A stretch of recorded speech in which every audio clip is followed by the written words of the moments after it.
Bom, agora vem cá. Algum homem da sua família tem aquela resistência em ir ao médico, fazer um check-up? É importante cuidar da saúde. Tem doenças que não se manifestam logo no início. É o caso do câncer de próstata, que é o segundo tipo de câncer mais comum entre os homens. Inclusive, por isso, tem a campanha Novembro Azul, para que os homens tenham essa consciência de procurar um médico. Nós estamos aqui no estúdio com o oncologista e especialista em urologia da Oncoclínicas Brasília, o Dr. Paulo Lages. Doutor, seja muito bem-vindo ao Tá Na Hora DF. Olá, é um prazer recebê-lo, falar desse tema tão importante, né? Esse mês de conscientização, porque a gente ouve muito falar que geralmente essa questão da prevenção é bem mais difícil com os homens do que com as mulheres, não é isso, doutor? Obrigado primeiro pelo convite, é um prazer estar aqui com toda a audiência do SBT. E é verdade, na verdade eu acredito, Vitória, que existe um problema que é cultural. Na verdade, quando a gente passa a observar o início da infância e a transição da infância para a vida adulta, existe uma diferença muito grande quando a gente compara o menino e a menina. A menina, quando ela sai do pediatra, ela automaticamente já está começando a menstruar. Então, automaticamente, ela já vai buscar um segundo médico, que é o ginecologista. Ao passo que o médico, o homem, quando ele sai da infância, não existe uma cultura de um clínico geral do adolescente, do adulto jovem. Então, normalmente, ele fica de 15 anos, quando ele sai do pediatra, até 50 anos para buscar um urologista. Então, gera-se um gap de avaliação que é muito grande. E isso afasta, na verdade, o homem do consultório do médico. A gente costuma brincar que o homem, o médico dele é o médico que está de plantão no pronto-socorro. Ele não tem um médico fixo, ele busca no dia que ele está precisando. E isso dificulta muito quando chega o momento de fazer a avaliação do câncer de próstata em especial. E quando a gente fala de avaliação, qual é a idade recomendada para começar uma consulta anual, fazer um check-up? Assim, é importante esperar mais quando entra na fase adulta ou não? O homem pode criar esse hábito desde ou da adolescência, do início da fase adulta também? Então, Vitória, assim, o mundo ideal é que, na verdade, a criança saísse do pediatra, assim como a menina, e começasse com um clínico geral ou com um urologista. Porque a gente precisa lembrar que, na verdade, os tumores do homem não acontecem só na idade adulta, na idade madura. Se a gente fala, por exemplo, do câncer de testículo, ele é um câncer do jovem, dos seus 20 a seus 40 anos de idade. Então, se ele for buscar o urologista só com 50, eventualmente ele não vai pegar. Então, normalmente, como que você descobre? O paciente começa a ter um crescimento de uma massa no testículo, uma dor no testículo e acaba buscando um pronto-socorro, faz um exame e acha que tem um câncer de testículo. Não existe nem mesmo a conscientização do autoexame do homem, que na verdade é o do testículo, não é da próstata. Quando a gente fala do câncer de próstata, a recomendação é começar por volta dos 50 anos. Claro que existem algumas variações. Por exemplo, pacientes que têm um antecedente familiar muito rico, muitos casos na família, ou então pacientes que têm uma origem afro-americana, que a gente sabe que normalmente os tumores acontecem de forma um pouco mais precoce, esses pacientes a gente recomenda que comece 5 anos mais cedo, para que você pegue qualquer coisa que esteja perdido ali no caminho. Sim. E quais são os principais sintomas? É uma doença que apresenta sintomas iniciais? Vitória, essa é uma excelente pergunta, porque na verdade as pessoas têm na cabeça que eu não tenho sintoma, então não preciso ir para o médico. E na verdade o câncer de próstata é uma doença absolutamente silenciosa. Na verdade ele só vai trazer sintomas quando ele está numa fase muito avançada, em especial quando ele faz metástase ou quando ele já cresceu tanto a ponto de gerar algum tipo de obstrução, seja na urina, seja no reto.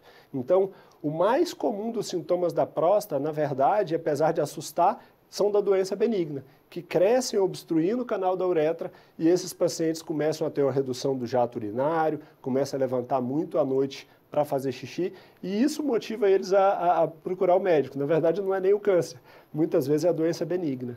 Sim. Olha, então eu quero aproveitar, pedir a sua participação aí de casa. Tem alguma dúvida sobre o câncer de próstata? Aproveita a presença do Dr. Paulo aqui, né, no nosso estúdio. Dr. Paulo, eu queria, inclusive, né, divulgar o nosso WhatsApp 99623-2421. Manda pra gente, aproveita para tirar as suas dúvidas.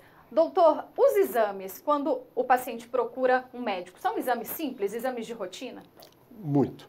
Então é muito tranquilo, Vitória. No geral, assim, o que você vai fazer quando você vai fazer o rastreio do câncer de próstata? Você lança a mão do exame mais simples, que é o exame de sangue, que é o PSA, que a gente sabe que não é algo específico para o câncer. Na verdade, o PSA é um exame que é específico da próstata. Isso quer dizer que ele vai alterar em muitas outras situações que não somente o câncer de próstata.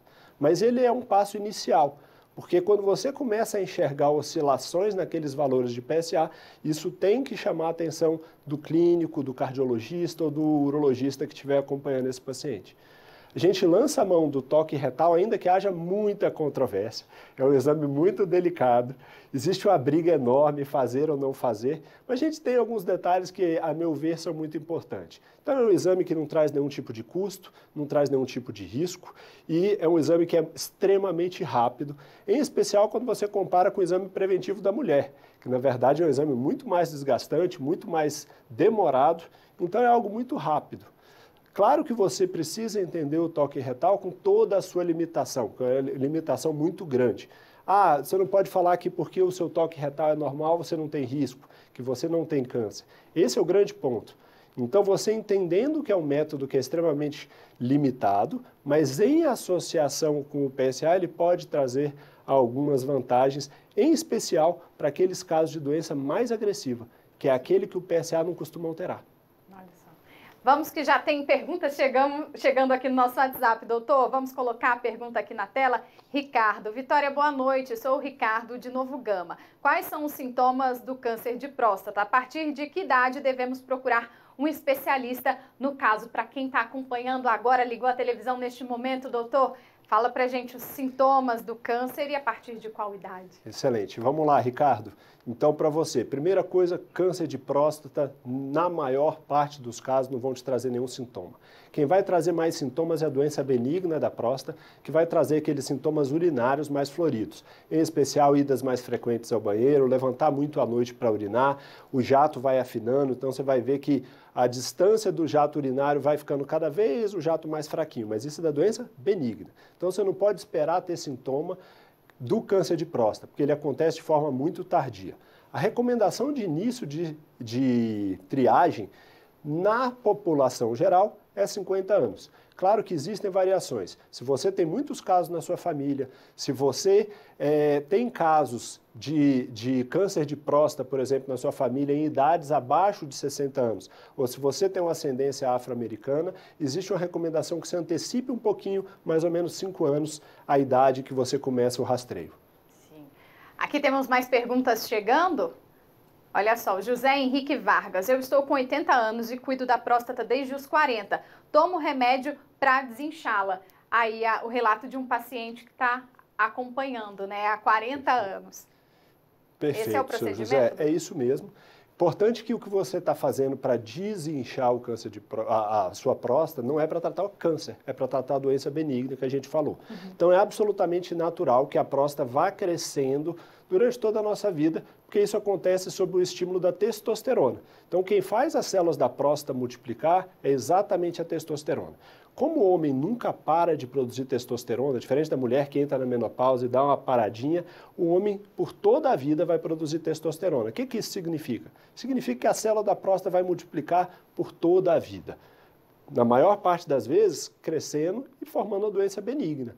Mas pode acontecer alguma falha de multiplicação em algum momento e é exatamente ali que surge o câncer. Por isso que você tem que estar realmente de olho, todo ano tem que estar indo no seu urologista para que você não seja surpreendido por nenhuma coisa pior. Sim, ótimo, doutor. O Estênio lá do Gama Oeste, o câncer de próstata reduz o número de espermatozoides? Excelente pergunta, Estênio. Isso pode sim acontecer. Em especial quando você tem um câncer de próstata que já está pegando ali as vesículas seminais, que são exatamente responsáveis por estar produzindo, estocando ali esse líquido seminal. Então, isso é um dos sintomas que às vezes acontecem em alguns pacientes, volto a dizer, normalmente em casos um pouquinho mais avançados, mas você pode ter tanto a redução da quantidade de espermatozoide como o sangramento na hora de você ter o ato sexual, você chega no orgasmo, você tem ali um espermatozoide com traços de sangue e isso também é um sintoma para você ficar de olho quando acontece. E doutor, os médicos ainda enfrentam uma grande desinformação e até mesmo preconceito dos pacientes? Os médicos... Os pacientes, enfim, as pessoas acabam divulgando, né, muitas informações que acabam recuando o paciente a buscar o quanto antes um atendimento médico. Acho que é aquela questão cultural que a gente falou, né, Vitória? Eu acho que existe sim um bloqueio, acho que existem vários motivos para isso ter acontecido. Começa naquilo que eu falei de você ficar muito tempo longe, e aí começa a surgir os mitos, né? Então você começa a escutar um monte de história, você nunca escuta o que deu certo. A gente sempre propaga aquilo que deu errado. Ah, mas o meu vizinho foi lá no médico, quando viu já tinha metástase para o corpo inteiro. Aquele caso que foi diagnosticado no começo, que foi operado, o paciente está curado, ninguém fala desse caso. Parece que não existe, né? Agora, aquele que operou, que o cara, não, mas ele ficou com incontinência, com impotência. Às vezes é 1% dos casos, mas a gente tem essa mania de divulgar tudo aquilo que dá errado. Se a gente para ver o paciente real do consultório, a vasta maioria vai ser curada. Então, o que a gente vê no dia a dia, o paciente que está bem acompanhado, que está fazendo os exames, a vasta maioria desses pacientes vão curar, continuam com a qualidade de vida absolutamente muito boa. São poucos que vão ter alguma toxicidade se identificado de forma precoce. É importante falar isso, né? Que se diagnosticado de forma precoce, as chances de cura são enormes. Né? Muito grandes, Vitória. Isso vale para todo tipo de câncer. Então, se você está fazendo seus exames em dia, seja de qual órgão for, tanto para o câncer de intestino, que a gente tem uma triagem recomendada a partir de 45 anos de idade, homem, mulher, independente de ter ou não história familiar, a gente tem que fazer esses testes. A mulher com a sua avaliação do câncer de mama, o homem com a avaliação do câncer de testículo, do câncer de próstata. Se você está buscando tudo isso de forma ativa, você vai identificar um tumor precoce e com isso, para a maior parte dos tumores, a gente está falando em mais de 70% de chance de cura quando você identifica de forma precoce. Então vale muito a pena você realmente focar nessa ida preventiva. E outro ponto que a gente fala pouco, a gente fala muito sobre avanços no tratamento do câncer, a gente fala muito sobre remédio, mas a gente esquece de coisas básicas que a gente pode fazer e que a gente tem dezenas de estudos que mostram que reduz o risco de câncer. E a gente está falando principalmente de exercício físico, a gente tem vários estudos que mostram que exercício físico reduz o risco de recidiva, reduz o risco de progressão e reduz o risco de você desenvolver câncer. Então, quem faz atividade física está, sim, protegido, assim como uma boa alimentação. A gente sabe que aquelas alimentações que são floridas em vegetais, em frutas, em legumes, que são mais naturais, elas protegem muito a gente de desenvolver esse tipo de tumor. Doutor, eu queria pedir a participação de quem está em casa. Tem alguma pergunta sobre câncer de próstata? Aproveita o Dr. Paulo aqui no estúdio para falar sobre o assunto, tirar a sua dúvida. Nosso número você já sabe, 996-23-2421. Tem mais dúvidas, perguntas. Tem mais dúvidas chegando aqui para gente. Felipe Souza, sobre sintomas, coceira na região íntima pode ser um sintoma? Felipe, é uma ótima pergunta. A resposta é rápida e eu já te digo que não. Tá? Então, a coceira ali na região da virilha, o mais comum é que seja alguma doença fúngica, então um fungo, porque precisa lembrar que o fungo ele adora lugar quente e úmido. E ali a virilha tem tudo isso para ele gostar. Mas você me lembrou de falar de uma outra doença que é extremamente importante e a gente quase não escuta ninguém falando sobre, que é o câncer de pênis. Os fatores de risco são exatamente os mesmos do câncer de colo uterino da mulher. Ele também é uma doença causada pelo HPV e lembra que HPV a gente tem vacina, então a gente está falando de um câncer que é absolutamente prevenível hoje. Então a gente precisa realmente conscientizar que todas as pessoas até 45 anos recebam a vacinação para o HPV.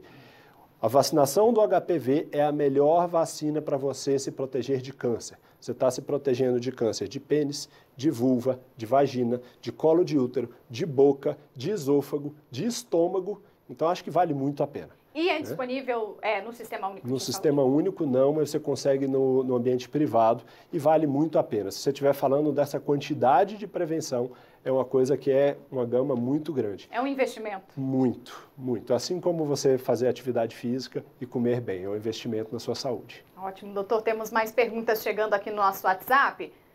A Marilene Marques, meu pai teve câncer e retirou a próstata. Ele ainda produz testosterona? Marilene, é uma ótima pergunta, é uma dúvida muito comum no consultório. A gente precisa lembrar que quem produz testosterona não é a próstata. Na verdade, quem produz a testosterona é o testículo. Então, independente de ter ou não a próstata, o homem produz a testosterona, a não ser que haja alguma doença de base em que o testículo não esteja funcionando bem. Mas todo paciente, independente dele ter tirado a próstata, ele mantém a testosterona. E isso é algo muito importante. Por quê? Porque a testosterona para o homem é algo que é fundamental. Ajuda na memória, ajuda na manutenção de massa muscular, na prevenção de osteoporose, ajuda na cognição. Então é algo que é muito importante para o homem e o paciente que tira a próstata continua tendo a testosterona absolutamente normal. Doutor, tem muitas perguntas chegando no nosso WhatsApp e eu queria aproveitar esse espaço aqui para o senhor informar, né, a todos os nossos telespectadores que têm muita dúvida. A gente está no mês de Novembro Azul. É tão importante esse debate, né, doutor? Com certeza, Vitória. Acho que para a gente poder tirar um pouquinho desse estigma que existe acerca da saúde do homem, e aqui a gente precisa lembrar que quando a gente fala de Novembro Azul, não é só câncer de próstata. As pessoas acabam lembrando muito do câncer de próstata, que é o emblema maior desse movimento, mas o Novembro Azul fala sobre a saúde do homem de uma forma geral. Então, às vezes, é nessa oportunidade que ele vai fazer o diagnóstico de uma pressão alta, de um diabetes e de outros distúrbios totalmente não correlacionados com o câncer. Então, fica a mensagem para o pessoal lembrar da necessidade desse acompanhamento médico rotineiro. Ótimo. Então já vamos chamar aqui as perguntas que estão chegando no nosso WhatsApp. O Henrique: olá, boa noite, doutor. Eu tenho 45 anos, fiz o exame de colonoscopia e retirei 6 pólipos, 3 milímetros, sem sinais de malignidade. Henrique, excelente. Seu comentário é extremamente pertinente. Eu falei no bloco passado da importância do rastreio do câncer de intestino através do exame de intestino, que é isso que você fez, a colonoscopia. Tá? E todo o câncer de intestino, ele começa como uma doença benigna, o pólipo, que é exatamente esse aí que você tirou. Então você tirou 6 pólipos, eu imagino que aqui seja sésseis, que são aqueles que estão presos na camada ali do intestino, e na verdade quando você faz o exame e você já faz a retirada, você está se protegendo de um futuro câncer que iria aparecer. Então é importante falar, né? O Henrique, então isso poderia acabar ocorrendo ali um câncer. Certamente, Vitória. Se o Henrique não tivesse feito o exame, muito provavelmente dentro de pouco tempo, aquela célula iria mudando a ponto de virar um câncer. Então, por isso que o exame de intestino é tão importante. Porque além de você fazer a prevenção, você já trata.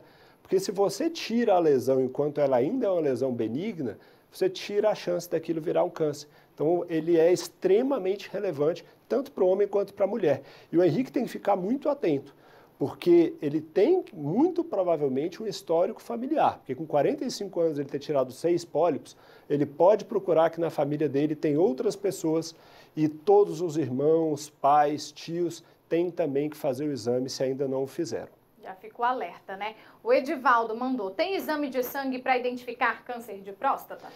Edivaldo, é uma ótima pergunta. Assim, o exame de sangue que a gente faz de forma rotineira é exatamente o PSA. Então, o PSA é, sim, o maior aliado para a gente fazer de forma mais vasta para a população geral. Existem vários estudos tentando identificar células tumorais que circulam no sangue, mas isso é uma realidade que está muito longe da gente.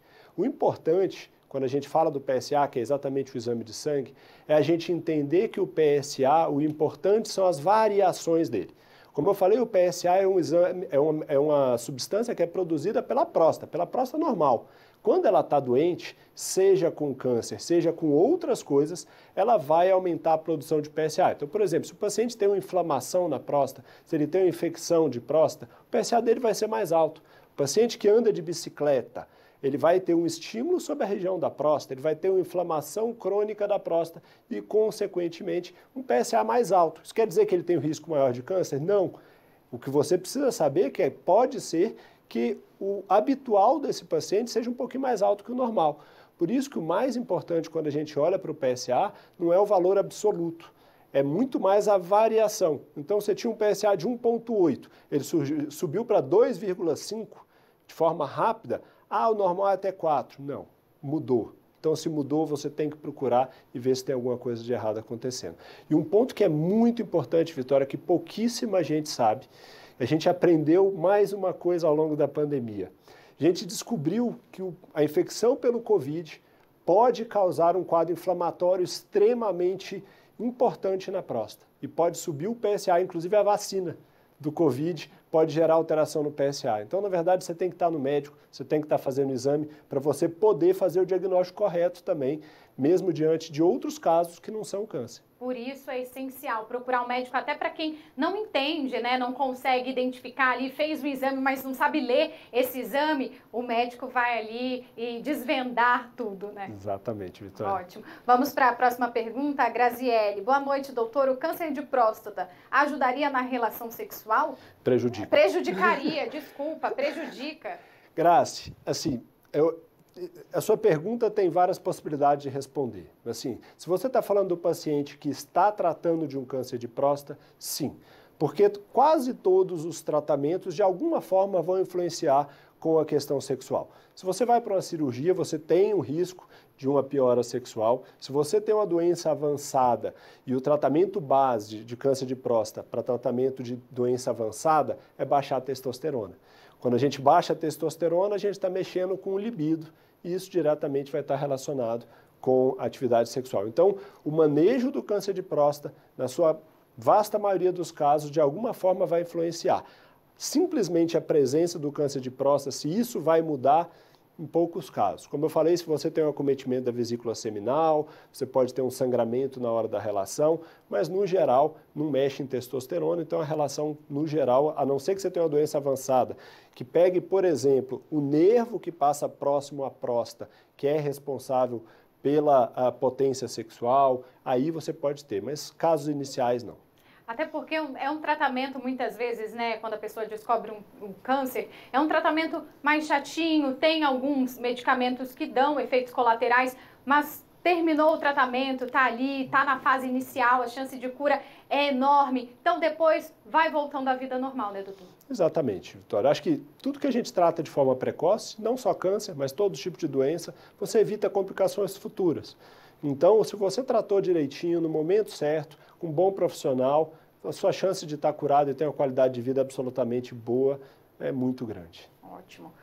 Aldenor. Oi, boa noite, Vitória. Eu fiz uma vasectomia há uns 3 anos e comecei a sentir dores nos testículos, com alguns nódulos. Isso pode ser câncer? Aldenor, é difícil te dizer que sim ou que não, simplesmente com essa descrição. Mas vamos lá, assim, a vasectomia não vai aumentar seu risco de câncer. Isso não é uma apresentação de câncer de próstata. Tá? Como eu falei anteriormente, eu não sei nem a sua idade, mas quando a gente fala de pacientes jovens, e principalmente quando a gente fala de testículo, a gente tem que lembrar que existe um câncer no testículo. E normalmente o que a gente vê são massas ou crescimento do próprio tecido, do testículo, e às vezes aparecimento de algum caroço ali na região. Então assim, se você está sentindo, você faz o seu autoexame ali durante o banho, você viu que apareceram alguns caroços ali, você tem que procurar um médico, eventualmente fazer uma ultrassonografia para você ver se aquilo ali é algo que preocupa ou se simplesmente é um cisto que surgiu depois da sua vasectomia. Mas não dá para eu te tranquilizar 100% sem a gente fazer uma avaliação mais pormenorizada. É isso. A Eliene, doutor, andar muito a cavalo aumenta a chance de ter câncer de próstata? Eliene, ótima pergunta também. Da mesma forma como eu falei do paciente que muitas vezes gosta de andar de bicicleta, que é exatamente o mesmo racional. A gente tem um estímulo direto sobre a próstata quando você faz aquela massagem prostática do andador a cavalo. Isso não aumenta o risco de câncer de próstata. Na verdade, o que esse paciente vai ter é um PSA mais alto. Por quê? Porque ele vai ter, muito provavelmente, inflamação crônica da próstata. Exatamente igual àquele ciclista. Então, o que você tem que estar vigiando é se aquele nível de PSA se mantém estável ao longo do tempo. Então, isso não é um fator de risco para câncer, pode ficar bem tranquilo. Tem muita pergunta chegando, doutor. Vamos lá para Maria Antônia. Doutor, meu pai tem 87 anos, retirou a próstata há uns 30 anos e o médico achou o PSA de 3,6 muito alto. Ele ainda pode ter algum problema? Maria Antônia, aqui, infelizmente, eu vou te dizer que sim, tá? O que é um PSA normal para quem tirou a próstata? Um PSA perto de zero. Então, assim, quando a gente vê o que é o PSA, é o antígeno, que é a substância própria do nosso corpo, que ela é específica da próstata. Isso quer dizer o quê? Que o único lugar do corpo que produz PSA é a próstata. Uma vez que seu pai tirou a próstata, o que é esperado para ele é ter um PSA muito perto de zero, idealmente abaixo de 0,2. E aí, para esse perfil de paciente, ter um PSA acima de 3 é sim uma preocupação tem que ser investigado e a gente tem exames fantásticos para tentar descobrir o que está acontecendo e muitas vezes a gente ainda consegue reverter plenamente o caso. Por isso que eu gosto de brincar, porque eu não dou alta para paciente com câncer de próstata. Então, independente dele ter 5, 10, 15, 20 ou 30 anos que foi tratado da próstata, esse paciente tem que continuar o acompanhamento, quer seja com urologista, quer seja com oncologista, para evitar qualquer problema que pode acontecer naturalmente, independente do tratamento que ele foi submetido. Então vamos lá, próxima pergunta, doutor João Batista, lá de Valparaíso. Dores abdominais têm relação com a próstata, mesmo com o PSA baixo? João, ótima pergunta. Normalmente não é o sintoma clássico, tá? Então, dor abdominal pode ser muita coisa. Talvez seja uma das áreas da medicina que você tem mais possibilidade de diagnóstico e, no geral, o câncer de próstata não é uma dessas possibilidades. Claro que, quando você virar para o médico e falar isso pode, ele vai falar pode, porque a apresentação das doenças pode ser as mais diversas possíveis. Se a gente está falando de um câncer ultra agressivo, que já tem metástase no abdômen, pode. Mas se você me falar, é o mais provável? Eu vou te falar, não, não é. Então, muito provavelmente está relacionado à alimentação, isso pode estar relacionado, se até uma apendicite, mas a chance de ser um câncer de próstata é absolutamente pequena. Vamos lá, próxima pergunta, Patrícia Rebouças. A medicação erleada, aí o senhor vai falar certinho, causa erupção na pele do paciente? Nesse caso, deve ser suspensa? E o que alivia? Medicação aí. Patrícia, excelente sua pergunta. Eu acho que assim, muita gente não vai saber o que você está falando, mas o erleado é um agente que bloqueia o receptor do hormônio masculino, tá? Então, é uma medicação chamada apalutamida e ela tem sim como um dos efeitos colaterais previsíveis o que a gente chama de rash cutâneo, que é essa vermelhidão na pele. A gente foi premiado de morar em Brasília e a gente tem um problema grande que a gente está no meio do deserto. Então a gente está numa cidade que é muito, muito seca e quando a gente fala de qualquer medicação que possa vir a trazer erupções na pele, Brasília faz com que isso seja mais intenso, visto que é a secura que a gente tem aqui na maior parte do ano. A primeira coisa que você tem que fazer é realmente hidratar a sua pele e avisar o seu médico, tá? A hidratação básica é o pano de fundo, mas em alguns casos a gente tem que entrar com algumas pomadas específicas, pomada de corticoide, mas em absoluto você não precisa tirar o remédio. É um remédio extremamente eficaz para tratar câncer de próstata, com a tolerância muito, muito boa. Então não tire o remédio, não diminua a dose, procure o médico do seu, não lembro se é o seu pai ou seu esposo, mas avise o médico que está cuidando e é algo muito comum e esperado ao longo do tratamento. Outra pergunta, Lourdes, depois que o câncer espalha para os ossos, qual a chance de cura? Tem casos mais complicados, né, doutor? Sim, Lourdes, assim, quando você está falando de câncer metastático, que é aquele câncer que saiu do lugar onde ele começa, por definição esse é um câncer incurável. Agora, o ponto que é importante é falar que não tem cura não quer dizer que não tem tratamento. São coisas completamente diferentes. Você pode ter casos de doença muito avançada que você vai tratar e esse paciente vai morrer muitos e muitos anos depois de outra coisa, de uma coisa completamente não relacionada. Eu até coloco vocês para fazer uma reflexão. Se a gente olhar a medicina, à exceção das doenças infecto-contagiosas, a gente não cura ninguém. A gente não cura pressão alta, a gente controla. A gente não cura diabetes, a gente controla. A gente não cura enfisema, a gente controla. Então, existe um preconceito quando a gente fala de uma doença que você não vai curar. Mas, na verdade, à exceção das infecções, dentro da medicina a gente não cura quase ninguém. A gente está controlando a maior parte das doenças. E a grande vantagem do paciente com câncer de próstata é que essas doenças têm um controle muito longo e com medicações com muito baixo efeito colateral. 95% dos doentes não vão precisar nem tomar quimioterapia, porque a gente tem uma droga-alvo para câncer de próstata, que é o quê? Matar o câncer de fome. Eu falei para vocês anteriormente que quem faz a célula da próstata multiplicar é a testosterona. Então, se eu tiro a testosterona de pacientes com câncer de próstata, eu mato aquelas células de fome. Então, eu não preciso de quimioterapia, porque eu tenho um remédio que funciona em 99,9% dos casos. Isso é fabuloso. Sim, doutor, eu queria, para a gente encerrar, que o senhor desse um recado para os homens que acompanharam toda essa nossa entrevista, ainda estão com receio, tem alguma resistência para procurar ajuda médica, atendimento médico, que é tão importante. Então, dá um recado aí para quem está assistindo a gente. Deixa comigo, Vitória. Então, vamos tentar resumir o que a gente conseguiu ver aqui hoje, nessa noite. Primeira coisa, o rastreio é fundamental. E aqui eu não estou falando só de câncer de próstata.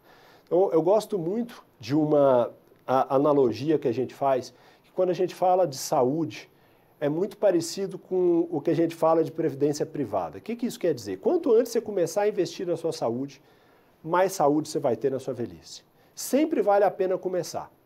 Mas se você deixar para começar muito tarde, você vai ter muito menos. É igualzinho a previdência privada. Se você começar a contribuir com 60 anos e for parar com 65, vai ter isso aqui. Agora, se você começa a cuidar da sua saúde com 20, com 30 anos, você vai ter uma saúde. A gente já está vendo isso, né, Vitória? Pega os sexagenários que a gente tem hoje.